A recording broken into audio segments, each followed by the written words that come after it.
From 9 News, this is your news today. Good morning and welcome to Your News Today. Coming up, chaos on a popular Sydney beach as a huge mess is left after Christmas celebrations. Plus, a battle is brewing at the MCG. Can Australia make it a clean sweep in the Ashes? And celebrating Christmas out of this world, how astronauts on the International Space Station got into the festive spirit. Well, Boxing Day is finally here, and whether you're a shopaholic or a sports fanatic, there's plenty to be excited about. But wild weather could put a dampener on the holiday fun, with wind and heavy rain forecast for large parts of the country. We have team coverage this morning, starting in Sydney with 9 reporter Samantha Pote. Sam, Aussies are expected to spend big this Boxing Day.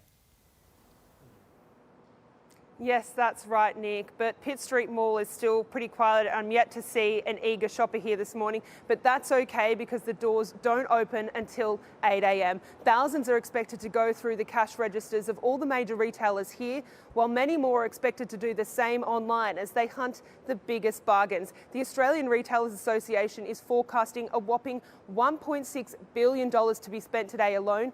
That's an increase of 4.3% on last year. But if you're over shopping, I understand there's still plenty on offer this Boxing Day, with the 4th test getting underway in Melbourne this morning, as well as the Sydney Hobart Yacht Race, which of course will be live and free on 9. Nick? Thanks, Sam. And a freak storm has hampered Christmas plans on the Gold Coast, even toppling a crane. Let's go live to Today Queensland reporter Carla Toomer. Carla, more wild weather is on the way today.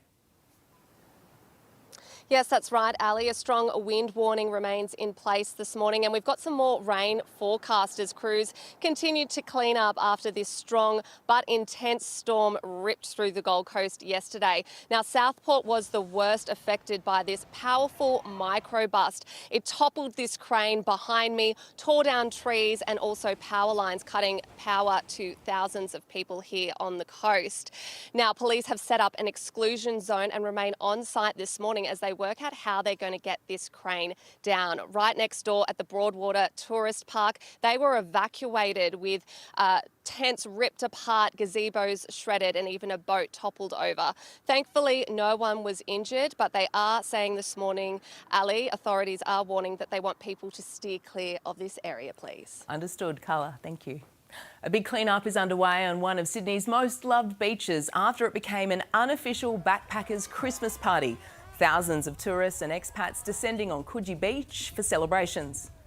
We're not with our families, but we're with our families. We're with our families, but it's nice that we've got each other. We originally went to Coogee Beach and it was dead.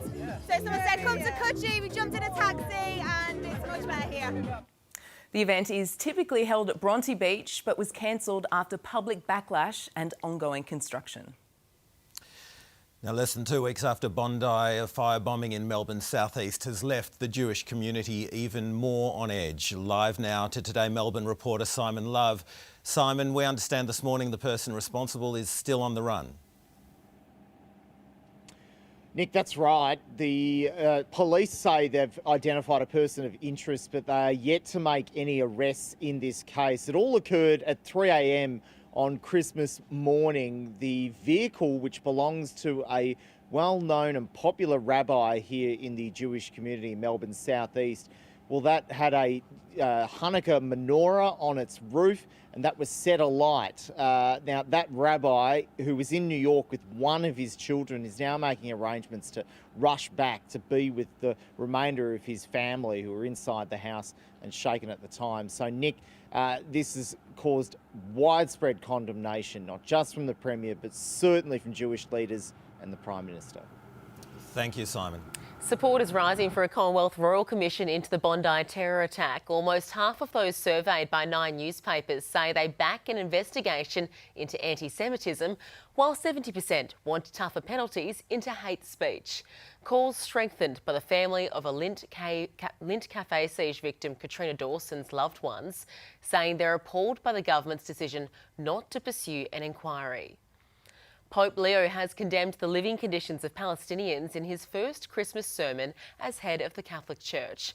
Referencing the birth of Jesus in a stable, the new pontiff urged people to think of the tents in Gaza, which have been exposed to wet and cold weather over the past few weeks. Look, they may not be home for Christmas, but astronauts in space are finding their own way to spread the festive cheer.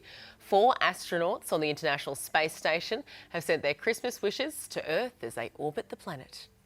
It's incredibly special to be up here. I think we may be orbiting a little higher than Santa is flying, though. From all of us aboard the International Space Station to all of you, we would like to wish you the happiest of holiday season, the happiest of Christmas, Merry Christmas, and a happy, happy New Year. Oh, how good is that? Now, the shuttle has been decorated with stockings and a Christmas tree, all, of course, floating up in the air. Yeah, a bit difficult to eat that Christmas turkey without any gravity, Andrea. Well, the Royals have welcomed crowds to the Christmas Day church service at Sandringham in a decades-long family tradition. Today, Europe correspondent Mibby Becker has the story. Well, hundreds of royal fans have waited hours outside on a fresh winter's Christmas day to try and catch a glimpse of the King, Queen and royal family. His Majesty led the extended family as they walked to the St Mary Magdalene Church in Sandringham. The Queen and Princess Anne were notably festive in red. Princesses Beatrice and Eugenie were there as part of the royal entourage. Their father, Andrew Mountbatten Windsor, formerly a prince, clearly not welcome at this family event. After the mid-morning service, the royals mingled with the crowd, the Princess of Wales receiving many well wishes, her arms at times overflowing with flowers. The Christmas Day Sandringham service, a royal tradition that continues. Of course, it was no surprise that Andrew Mountbatten Windsor was not at Sandringham with the royal family, officially exiled. He is still based here in Windsor, but the former prince is expected to move to Norfolk in the new year. And within the Australian cricket team, there's a pretty impressive fielding battle heating up. Marnus Labuschagne took Steve Smith's top spot, the slips for Adelaide, and took 2 classic catches, both one-handers. The skipper, though, he had a cheeky message for his teammate. He's done it for 1 week. I've done it for 10 years. So, he'll slot back into 3, I think, and then maybe 1 when we have 2. But yeah, look, he caught beautifully last week. 1 was good. 1 he stole out of Alex Carey's right pocket. Talk about being put back in your place. Smith does hold the record, though, of most test catches by an Australian fielder. Love a good cricketing sledge. And look, it is a Christmas miracle for one lucky American who has won more than $1 billion in the Powerball jackpot. And to hear more, we're going live to US correspondent Reid Butler. Reid, it was just 1 ticket that claimed the mammoth prize.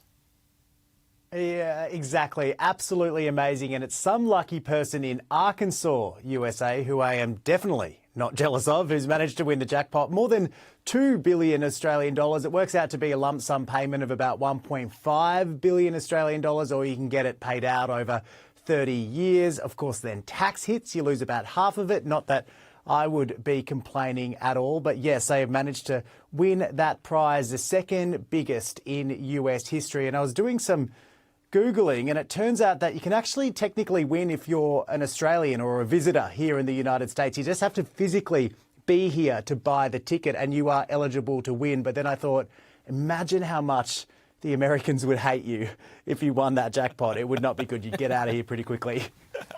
I reckon you're going to go get some tickets though, Reid, with that amount of money on offer. Yeah. Thanks, Reid Butler.